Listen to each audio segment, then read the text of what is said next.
अल्लाह के नाम से जो हम सब का खालिक व मालिक और उसके सबसे प्यारे सबसे आखिरी नबी सल्लल्लाहु अलैहि वसल्लम के नाम से जिनके वास्ते सारी कायनात को खलक किया गया। अस्सलाम वालेकुम, उम्मीद करता हूँ आप सब खैरियत से होंगे। अल्लाह आप सबको अपनी ईमान में रखे, हिफाज़त में रखे। मैं शेख अर्शद अटारा बात करना चाह रहा हूँ अपने कास्ट सिस्टम पे। इम्तहान जो कि एक बड़ा आप कह लें कि अ, मुश्किल सा लफ्ज़ या ऐसा एक लफ्ज़ सामने आता है, वो बच्चे के लिए हो, बड़े के लिए हो, वो दुनिया का हो या वो आखिरत का इम्तहान हो। तो ये वर्ड डेफिनेटली जो एग्ज़ाम है, एग्ज़ाम या इम्तहान, इससे बच्चा या कोई भी शख्स बड़ा कॉन्शियस होता है। चलें जी ठहरें आपका भी इम्तहान लेते हैं। तो साथ ही आप कह लें हमारी हल्की सी सांस आगे पीछे होती है। अ, तो डेफिनेटली ये एक थोड़ा-सा ना एक वो स्ट्रेस वाला वर्ड भी आ जाता है। और फिर देखा जाता है कि जी तरीका इम्तहान क्या है, वो किस तरीके से है। अगर हम क्योंकि हम एजुकेशन पे बात करना चाह रहे हैं, अगर हम अपने तरीके इम्तहानात को देखें तो ये वो तरीका इम्तहान है अपने एजुकेशन सेक्टर में, हमारे तालीमी इदारों में या हमारे बोर्ड्स में, जो कि आप कह लें बड़ी देर पहले दुनिया इसको ख़त्म कर चुकी हुई है ना। लेकिन पाकिस्तान में आज भी वो तरीका इम्तहान चल रहा है और चल रहा शायद अभी कितनी देर मज़ीद चलता रहेगा। लेकिन हाँ, अब थोड़ी-सी एक उम्मीद नज़र आई है कि बोर्ड्स ने थोड़ी असेंबली को चेंज किया है। पाकिस्तान का ये एक अलमिया है कि वो चीज़ जो दुनिया ने आज से कोई 100 साल पहले उस पे अमल शुरू कर दिया है, तो हमने अभी तक उस पे अमल नहीं किया ना। अगर हम मेट्रो ट्रेन की बात करें जो हमारे यहाँ पाकिस्तान में अब बन रही है, तो आप इंग्लैंड की मेट्रो ट्रेन पे चले जाएँ तो वहाँ पे 1800 समथिंग लिखा हुआ है। तो हम सिर्फ सवा सौ 150 साल पीछे हैं। तो इम्तहानात को लेके भी आप कह लेंगे इसी तरीके से कि दुनिया ने इस इम्तहानी तरीकों को बड़ी देर पहले से खत्म कर दिया हुआ है।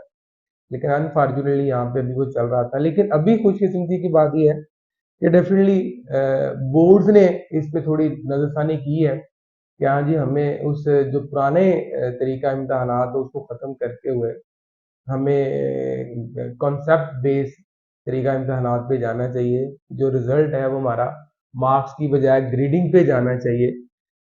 बच्चों को जो क्राइमिंग की बजाय कॉन्सेप्ट क्लियर की तरफ जाना चाहिए।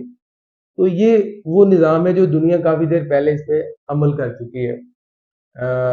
तो अल्हम्दुलिल्लाह हम भी काफ़ी देर से इस पे वर्किंग कर रहे थे। मुख्तलिफ जो इंटरनेशनल इदारे हैं उनको स्टडी किया जा रहा था, देखा जा रहा था कि किस तरीके से हम अपने तरीका इम्तहानात को बेहतर कर सकते हैं। कौन सी चीज़ें ऐसी हैं जिस किस तरीके से बच्चे को बेहतर तरीके से असेस किया जा सकता है ना। इम्तिहान का मकसद होता है बच्चे को असेस करना, बच्चे को चेक करना कि हमने इसको इतना सिलेबस पढ़ाया है, इतनी इसकी लर्निंग आउटकम्स होने चाहिए, इसका मेंटल लेवल इस वक़्त यहाँ पे होना चाहिए, इसकी अप्रोच, सोच इस लेवल पे होनी चाहिए। अब अगर उसको फिर असेस कैसे किया जाए, उसके लिए डिफरेंट आप कह लें कि मेथड को स्टडी किया गया। बहुत सारे आप कह लें कि इस पे मैंने और मेरी टीम ने बाकायदा इस पे काम किया। तो हम इस नतीजे पे पहुंचे कि जो इम्तहानात का सिलसिला है इसको हमें रोक देना चाहिए। जो आप कह लें कि first term, second term, third term है, तो हर टर्म पे आप हमारे कोई 15-15, 20-20 दिन उस पे लगते हैं। मजमूई तौर पे आप कह लें कि 50 प्लस हमारे डेज लगते हैं। यानी कोई 2 महीने के करीब तो हमारे सिर्फ इम्तहानात लेना, चेक करना, देना, ये वो उसमें हमारे गुजर रहे होते हैं। और 2 ढाई महीने गर्मी की छुट्टी हो जाती हैं। और उसके बाद आप कह लें 1.5 से 2 महीने सर्दी की छुट्टी हो जाती है। बाकी पीछे बचता क्या है ना। तो हमने फैसला किया कि जी हम इन डेज को बचाएं। तो डेज को बचाने के बाद क्या किया जाए, जाहिर है बच्चों को पढ़ाना है तो उसको किसी तरीके से असेस भी करना है। इसके साथ एक और बड़ा अलमिया ये भी होता था कि जी बच्चे ने एक सिलेबस पढ़ा है फर्स्ट टर्म का, तो पेपर हुआ है तो वो खत्म हो गया है, एक तरीका ये भी चलता रहा है। उसके बाद से मेरे सिलेबस भी कंप्लीट नहीं हो पाता था। तो अल्हम्दुलिल्लाह हमने जो तरीका अभी सारा डिज़ाइन किया है उसके थ्रू आप कह लें कि बच्चे का जो सिलेबस है, जाहिर अगली क्लास के लिए पिछले सिलेबस को कंप्लीट होना ज़रूरी है। तो इस मेथड से उसका सिलेबस भी कंप्लीट होगा और जो इम्तहानात के लिए बहुत सारे डेज हमारे ज़ाया होते हैं वो भी बच जाएंगे और बच्चा भी ज़्यादा बेहतर तरीके से अपने आप को लेके आगे बढ़ सकेगा मजेदार बात यह भी है कि यहाँ पे यार हमने ग्रेडिंग सिस्टम राइज कर दिया है कि बच्चे को हमने फर्स्ट सेकंड थर्ड की पोजीशन की तरफ नहीं लेके जाना, बल्कि ग्रेड्स की तरफ लेके जाना है कि इनके बच्चे के कौन से ग्रेड हैं, और वो उसको पहले दिन से लेकर आखिरी दिन तक पूरे साल की जो उसकी कारकर्दगी उसकी बेस पे उसको ग्रेड मिल रहे हैं। ये नहीं है कि जी पूरा साल वो छुट्टियां करता रहा है, केयरलेस रहा है और आखिरी दिनों में जाकर उसने धड़ाधड़ रटा लगाया और पेपर किए हैं और फर्स्ट पोजीशन ले ली है। बाद में देखते हैं, बहुत सारा हमारा एक्सपीरियंस है ये 27-28 साल में, कि कई हमारे ऐसे बच्चे हैं जो कि बोर्ड में बड़े अच्छे नंबर लेके आगे प्रैक्टिकल लाइफ में वो कुछ भी नहीं कर सके ना। वजह ये थी कि वो रट्टा बड़ा अच्छा लगाते थे, क्राइमिंग उनकी बड़ी स्ट्रांग थी, लेकिन उनके पास कुछ भी नहीं होता था ना। यानी साबित हुआ ना। अब चूंकि हमने चेंज किया कि बच्चे के पास कुछ होना चाहिए, जो उसने पढ़ा है, जो उसने सीखा है, वो इस तरीके से पढ़ाया जाए, वो इस तरीके से सीखे कि हमेशा उसके पास रहे और फिर प्रैक्टिकल लाइफ में उसके काम भी आए। तो मकसद कहने का है कि हमने इस तरीके से सारी जो वर्किंग की कि बच्चे का कॉन्सेप्ट 100% क्लियर हो सके। मैं मिसाल दिया करता हूँ कि जैसे देखे ना, हम कई, मैंने और आपने भी पढ़ाई की हुई है, तो बहुत सारी, बल्कि सारी चीजें हमें इस वक्त याद नहीं है, क्योंकि मैं टीचर हूँ, मुझे कुछ याद होंगी, आप लोग टीचिंग से वाबस्ता नहीं है, पेरेंट्स की बात कर रहा हूँ, तो आपको थोड़ी कम होंगी या नहीं भी होंगी ना। लेकिन अर्तुगरुल उस्मान का ड्रामा मैंने देखा है, सलाहुद्दीन अय्यूबी में देख रहा हूँ, तो ये तो मुझे कभी भी स्टोरी नहीं भूलेगी, हमेशा याद रह जाएगी ना। अब हम जो बच्चों को पढ़ाने की कोशिश कर रहे हैं वो इस तरीके से पढ़ा रहे हैं कि बच्चों को कभी भी ना भूले ना। ठीक है, दुनिया में लैंग्वेज होती है, मैथ होता है, साइंस होता है, जबकि हमारे पाकिस्तान में 7 8 10 किस्म की किताबें होती हैं ना, और सबके पेपर होने होते हैं। तो वो भी जाहिर है कि हम अपने इस सेशन से उसको खत्म कर चुके होंगे। हमने किस तरीके से चलना, हमने जो हमारे रिटर्न में एग्जाम होंगे या काज होगा, वो जस्ट हमारे लैंग्वेज का, मैथ का और साइंस का होगा ना। अब लैंग्वेज में चूंकि हम, अपनी लैंग्वेज उर्दू है और इंग्लिश चूंकि हमें हमारे लिए जरूरी इंटरनेशनल लैंग्वेज है, फिर मैथ और फिर साइंस है, ये 4 सब्जेक्ट्स जो हैं वो डेफिनेटली रिटर्न में हमारे असेसमेंट होंगे। उसमें मैं भी आपको सारा ब्रीफ करता हूँ। बाकी जैसे उर्दू ग्रामर, इंग्लिश ग्रामर, ये हमारी कॉमन ग्रामर है, यानी बच्चे को जब आपने इसम पढ़ाना है तो साथ उसको नाउन बता देना है। बाई लैंग्वेज आपका लेक्चर चल रहा होगा, हमारा लेक्चर चलता है ना बाई लैंग्वेज, हम बच्चे को साथ साथ, ये नहीं एक दफा पहले उर्दू बी का पीरियड हो रहा है फिर इंग्लिश बी का पीरियड हो रहा है, बल्कि एक ही लेक्चर में दोनों चीजें बाई लैंग्वेज करके बताते जा रहे हैं कि हाँ जी बेटा ये है, तो ये है। दूसरा जो हमारा जैसे इस्लामिक स्टडी है, सोशल स्टडी है, तो यहाँ पे हमने इसको स्पिरिचुअल एंड सोशल साइंस का नाम दिया है। ठीक है, स्पिरिचुअल साइंस, रूहानी आप कह लेंगे, साइंस है इस्लामियात। जब हम पढ़ते हैं तो हम रूहानी तौर पे मजबूत होते हैं, हम कुछ सीखते हैं। अब इस्लामियात को भी हमने सिर्फ रटा नहीं लिखवाना, उसको भी हमने कहा है कि जी आपने प्रैक्टिकली चीजें बतानी है, कि वजू का तरीका है तो बताना नहीं है कि जी 4 सुनते हैं तो ये फर्ज है, तो ये है, ये नफल है, फलाने जो भी, अ, बल्कि सामने आए और वजू करें। हमारे जो मोहतरम टीचर हैं, वो बच्चों के सामने बकायदा वजू परफॉर्म करें और उसके बाद वन बाय वन बच्चा वजू परफॉर्म करे ना। अगर अजान है तो अजान बकायदा बच्चा दे। ठीक है, नमाज पढ़ने का तरीका बकायदा सिखाया जाए, सिर्फ बोला ना जाए कि जी पहले खड़े होते हैं रुकू में तो फिर सजदे में जाते ही, वो नहीं, प्रैक्टिकली इस्लामियात के जितने भी टॉपिक्स हैं जो हमने बकायदा डिजाइन कर दिए 365 दिन को लेके स्पिरिचुअल साइंस के नाम से, वो सारी वो चीजें जो मुझे और आपको प्रैक्टिकली जिंदगी में चाहिए, और वो सिखाने भी बच्चे को प्रैक्टिकली है, सिर्फ उसको कहानियां नहीं सुनानी। अगर इसी तरीके से जब हम सोशल स्टडी की तरफ जाते हैं, तो वहां पे भी हमने मुख्तलिफ मेथड से बच्चों को प्रैक्टिकली बताना है कि जी पाकिस्तान कैसे बना है और पाकिस्तान की तारीख क्या है, प्रैक्टिकल अंदाज से, एक्टिविटी वाले अंदाज से, कि जिससे प्रोजेक्ट बेस पे, ताकि वो बच्चे में बिल्कुल अच्छे तरीके से बात बैठ जाए। और इसका पेपर कोई नहीं है, ये प्रैक्टिकली सीखना सिखाना है, देखना है। यानी वजू का है तो उसका पेपर नहीं लेना, बल्कि सीखना, बेटा सामने आओ वजू करके बताओ ना, और उसके मार्क्स लगेंगे। इसी तरीके से आप 3H लाइफ है, healthy, happy and hygiene life.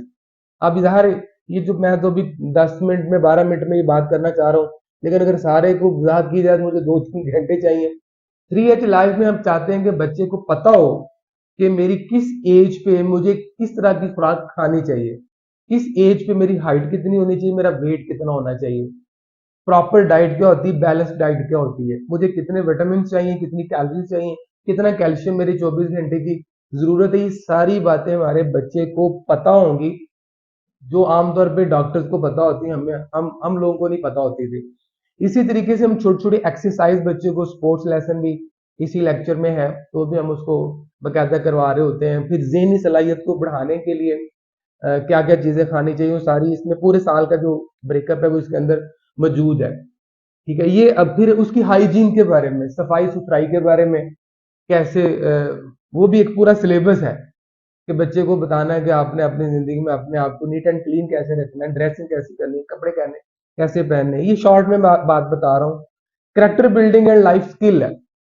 हमारे बच्चे पढ़ लिख जाते हैं, मैट्रिक करके, बीए करके, 4 डिग्री उसके पास होती है, बोलना ही नहीं आता, कम्युनिकेशन स्किल ही नहीं है। ठीक है, जैसे मैंने पहले बोला, कपड़े पहनने की सेंस ही नहीं है कि मुझे कैसे कपड़े पहनने चाहिए, मेरा रंग काला है तो कपड़े कैसे पहनने चाहिए, सांवला है तो कैसे पहने, चिट्टा गोरा है तो फिर कपड़े कैसे पहनने चाहिए। ये भी बाकायदा एक साइंस है। वो भी आप कह लें कि हमने सारा उसको डिजाइन किया कि बच्चे को उसकी अ, जैसे जैसे वो ग्रो कर रहा है उसको आइडिया हो कि जी मैंने लोगों के दरमियान बैठ के खाना कैसे खाना है, मैंने बात कैसे करनी है, मैंने चलना कैसे है। ठीक है, महफिल के आदाब कैसे हैं, सफर के आदाब कैसे हैं, ये सारे मैनर एटिकेट जो आप सल्लल्लाहु अलैहि वसल्लम के हैं, वो सारे के सारे बच्चे को इस लेक्चर में करैक्टर बिल्डिंग में, लाइफ स्किल में इंशाल्लाह सिखाए जाएंगे। डिजिटल वर्ल्ड और इंटरप्रेन्योरशिप है कि हम चाहते हैं कि जैसे आज भी आप कह लेंगे लोग बिजली का बिल जमा करवाने बैंक के बाहर लाइन में खड़े होते हैं, जब अगर उनके पास ऐप बनी हुई है, जैज कैश, इजी पैसा है, या मोबाइल ऐप है, अकाउंट ओपन है, तो अपनी सैलरी उसमें मंगवाएं, किसी से पैसे लेने उसमें मंगवाएं। हर बंदे के पास ये है और होनी भी चाहिए, और घर घर बैठे बैठे अपने टैक्सेस पे करे, अपने बिल पे करे। हम चाहते हैं हमारे बच्चे को ये आना चाहिए और जाकर अपने वालिद को, अपनी फैमिली को बताया कि बाबा आपको जाके परेशान होने की जरूरत नहीं, यहाँ बैठे, यानी वो काम जिसको 5 घंटे लगते हैं 1 मिनट में वो काम हो जाता है। तो डिजिटल वर्ल्ड में आप अपने बच्चे को ये बता रहे हैं। इंटरप्रेन्योरशिप हमारा ये अज़म है, हमारा ये इरादा है। ठीक है, हमारा अपने आप से ये प्रॉमिस है कि हमारा जो बच्चा 9th क्लास में जाए, 8 क्लास तक वो छोटा मोटा बिजनेस करना सीख जाए ना, न्यू सेटअप्स के बारे में उसको आइडिया हो, को नया को आइडिया जनरेट करे कि मैं किस तरीके से पैसे अर्न करूं पढ़ाई के साथ साथ, ताकि जब 9th में जाए तो उसको जो है घर वालों से खर्चा ना लेना पड़े। 9th के बाद यानी 8 के बाद वो अपना खर्चा खुद से जनरेट करे, इवन कि फैमिली के लिए सपोर्टिंग हैंड भी बने। तो एक छोटा सा आइडिया जब तक जनरेट नहीं करता तब तक उसको हम अगली क्लास में प्रमोट नहीं करना चाह रहे। तो मैंने आपको बताया कि 4 हमारे मेजर सब्जेक्ट्स हैं जिसके हमने असेसमेंट लेने हैं, जबकि बाकी जो मैंने आपको सारा ब्रीफ है ये प्रैक्टिकल चीजें हैं और इसकी प्रैक्टिकली ही ब्रीफिंग होनी है।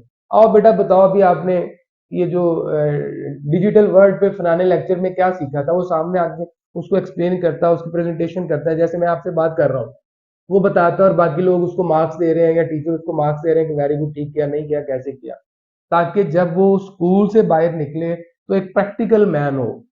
ठीक है, वो हमारी बच्ची, वो हमारा बच्चा बताए, बोले, दुनिया कहे कि हाँ जी वाकई इस बच्चे में कॉन्फिडेंस है, इसमें लाइफ स्किल है, इसमें मैनर एटिकेट है, इसको वाकई ही दुनियादारी का आज के जदीद दौर के मुताबिक बच्चे को पता है। इंशाल्लाह वापस आते हैं अपने कास्ट सिस्टम पे। तो जो हमने जो इम्तिहान को खत्म किया तो फिर इसको क्या करना है, जैसे ही एक साइंस का लेक्चर खत्म हुआ है या एक चैप्टर खत्म हुआ है तो साथ ही उसका एक टेस्ट आ जाएगा। मैंने जो कास्ट सिस्टम बोला उसको पूरा बता दूं कि कंटिन्यूस असेसमेंट सिस्टम। ठीक है, यानी तजजिए का एक मुसलसल निज़ाम जो है, बच्चे को चेक एंड बैलेंस करने का, बच्चे को परखने का एक जो मुसलसल निज़ाम है ना, ये नहीं है कि जी जाके साल के बाद चेक कर लें, बल्कि मुसलसल बच्चा जो है ना वो चेक हो रहा है। कंटिन्यूस असेसमेंट सिस्टम, जैसे ही बच्चे का पहली दफा चैप्टर खत्म हुआ तो उसका एक काज 1 आ रहा है, उसका एक असेसमेंट आ रहा है। दूसरा चैप्टर खत्म हुआ है साइंस का तो उसका काज 2 आ गया है, साइंस काज 2 आ गया है।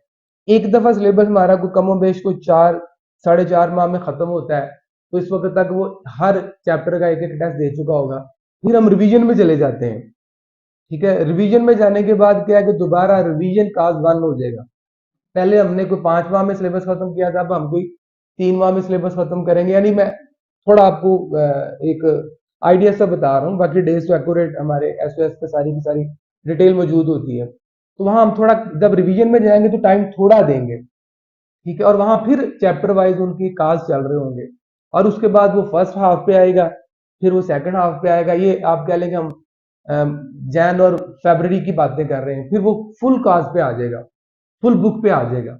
और फुल बुक भी एक दफा नहीं, कोई कम से कम अब क्लास का हमारे बनाया हुआ है कि 2 3 4 क्लास है तो उनके कोई 2 काज होंगे फुल बुक, ऊपर जाके 3 हो जाएंगे, फिर 4 हो जाएंगे, और 9th 10th में जाके हमारे टोटल 10 से ज्यादा फुल बुक काज हैं, ठीक है। यानी फुल बुक जो पेपर होंगे हर सब्जेक्ट का, सपोज अगर इस्लामी आता है उसके 10 असेसमेंट होने फुल बुक, जो कभी भी आप कह लें कि नहीं होते। इस सिस्टम की बदौलत हमारे पास इतना टाइम होगा और बच्चा उस तरीके से करके जा रहा होगा तो उसको फुल बुक भी यूं लगेगा, जो अभी अब उसको बड़ा पहाड़ लगता है ना, क्योंकि जब उसने पहली दफा सिलेबस पढ़ा, अभी अल्हम्दुलिल्लाह हमारी मैट्रिक क्लास में ये काम हो चुका हुआ है ना, कि हमने फर्स्ट टाइम उनको सिलेबस कंप्लीट करवाया, second time syllabus complete, half पे जाके फिर हाफ, फर्स्ट हाफ के सारे उनके पेपर हो चुके हुए हैं। अब वो सेकंड हाफ की तरफ रिवीजन कर रहे हैं और फिर फुल की तरफ मूव कर देंगे ना। और उम्मीद है, टारगेट है कि इंशाल्लाह इस मरतबा हमारे जो 9th 10th के बच्चे हैं वो कम से कम 10 10 फुल बुक पेपर देंगे, जो पहले पॉसिबल नहीं होता था। अभी भी जब हमारे दोस्त सुनते हैं तो वो मानने को तैयार नहीं होते कि जो आप 10 10 पेपर फुल बुक ले सकते हैं। तो इस सिस्टम के थ्रू हमारे पास इतना टाइम होगा कि हम उसको अच्छे तरीके से बच्चों से जाके एक दफा फुल बुक की बजाय 3 दफा, 5 दफा और 10 दफा इंशाल्लाह हम फुल बुक पेपर ले सकेंगे। तो ये मैंने थोड़ा सा आपको कास्ट सिस्टम, फिर जाहिर इसके बाद उनकी मार्किंग हो रही है, चेकिंग हो रही है, तो हमने उसको मजमूई तौर पे ग्रेडिंग पे जाना है। जब साल के बाद उसको ग्रेड मिलना है, तो अगर उसने 6 महीने पहले भी कोई असेसमेंट छोड़ा होगा तो उसका फर्क पड़ेगा ना।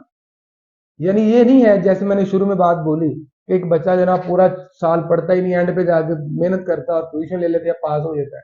तो हमने तो उसका पूरा ट्रैक रिकॉर्ड लेके आना है एंड तक, कि हाँ जी इसने पूरे साल में इतने असेसमेंट दिए हैं और उसमें इसका ग्रेड ये बना है। अब ये जितने भी असेसमेंट होने हैं, ये सारे के सारे जो असेसमेंट है बच्चे के पास ऐसी फाइल में या रिंग फाइल में बच्चे के पास मौजूद होंगे ना, या आप कह लेंगे इस तरह की रिंग फाइल में बच्चे ने अपने सारे असेसमेंट लगाए होंगे, या वो छोटी क्लास का बच्चा है तो ऐसा फोल्डर यूज कर सकता है। लेकिन बच्चे के पास सारे के सारे साल में अगर उसका 200 250 300 असेसमेंट भी हुआ है तो सारे के सारा रिकॉर्ड बच्चे के पास मौजूद, अगर उसकी फाइल के ऊपर उसका इंडेक्स मौजूद होगा कि पहले टेस्ट के इतने मार्क्स से इतने मैंने हासिल किए, ये मेरा ग्रेड आया दूसरे में तीसरे में, ये सारी की सारी इंडेक्स उसके फर्स्ट पेज पे बना होगा। और इसी तरीके से आप एज ए पेरेंट्स किसी टाइम भी स्कूल में आते हैं तो हमारी टीचर के पास उसके 35 बच्चों का पूरा रिकॉर्ड मौजूद है, कि मैंने, सपोज आप आ गए हैं साल के छठे महीने में, तो छठे महीने में कितने टेस्ट हो चुके हैं, साइंस के कितने, मैथ के हो चुके हैं, उन सब का जो रिकॉर्ड है एक एक असेसमेंट का, वो टीचर के पास उसकी फाइल में मौजूद है। प्रिंसिपल साहिबा के पास पूरे स्कूल का रिकॉर्ड मौजूद है। इवन जो हमारे डिपार्टमेंट के हेड है, एकेडमिक्स को हेड कर रहे हैं, जो मुतलका जहां जहां भी हमारे स्कूल्स हैं, उनके जो हेड, उनके पास पूरे पूरे स्कूल्स का रिकॉर्ड भी मौजूद होता है। तो यही रिकॉर्ड आपके बच्चे से शुरू होकर हमारी हायर मैनेजमेंट तक सबके पास बच्चे का रिकॉर्ड महफूज होगा, जहां से हम बच्चे को बाद में साल के बाद जाके देखेंगे कि उसको अगली क्लास में लेके जाना है कि नहीं लेके जाना है। तो सो ये थोड़ा सा मैंने आपको एक्सप्लेन करने की कोशिश की है। ज़ाहिर है जितनी बातें थी इसके लिए ज़्यादा टाइम चाहिए था, लेकिन वीडियो पे जितनी बातें की जा सकती है ताकि आप तक अच्छे तरीके से मैसेज पहुंच सके, इसको थोड़ा हमने कुछ इसकी वजाहत के लिए कुछ पेजेस भी, इंफॉर्मेशन पेजेस, लेटर भी पेरेंट्स के नाम हमने भेजे हैं। बहुत सारे लोगों को मिल चुके होंगे, कुछ लोगों को मजीद आने वाले टाइम पे मिल जाएंगे। वैसे तो मेरे इस वीडियो के बाद मजीद लेटर की जरूरत नहीं रहती, लेकिन आप इसको मजीद अपने बच्चों के साथ बैठ के स्टडी करने की कोशिश करें, ठीक है। और इससे ज़ाहिर बच्चा हरदम कॉन्शियस होता है, उसका नामा माल फाइल के अंदर मौजूद होता है कि मैं अभी तक क्या कर चुका और आगे क्या है ना। आपने कहना बेटा आपके अभी तक 50 टेस्ट हो चुके हैं, असेसमेंट हो चुके हैं, लाए मुझे 50 असेसमेंट का रिकॉर्ड दिखा देना, इंडेक्स दिखा दें और पूरे असेसमेंट दिखा दें। तो साल के बाद जाके देखेंगे वो हमारा 200 असेसमेंट बनता है, 250 बनता है, 300 बनता है, वो सारे के सारे असेसमेंट बच्चे के पास मौजूद होंगे। बकायदा हमने मार्क्स देने हैं एंड पे जाके, कोई हम एक स्पेशल इसके लिए प्लानिंग कर रहे हैं कि वो बच्चा जो हमें अपनी फाइल 100% शो करेगा, उसको हम एडिशनल में क्या ग्रेड देंगे, मार्क्स देंगे, ताकि उसको भी हो कि हाँ जी वाकई मैंने पूरे साल अपने इस फाइल को अच्छे से महफूज रखा है। मैं उम्मीद करता हूँ कि मैं आपको कास्ट सिस्टम के बारे में, अपने एकेडमिक्स के बारे में थोड़ा सा समझा सका हूँ। अल्लाह ताला हमें और आपको अपने फ़राइज़ मंस भी पूरी ईमानदारी से अदा करने की तौफीक अता फरमाए। Thank you very much. अल्लाह हाफ़िज़।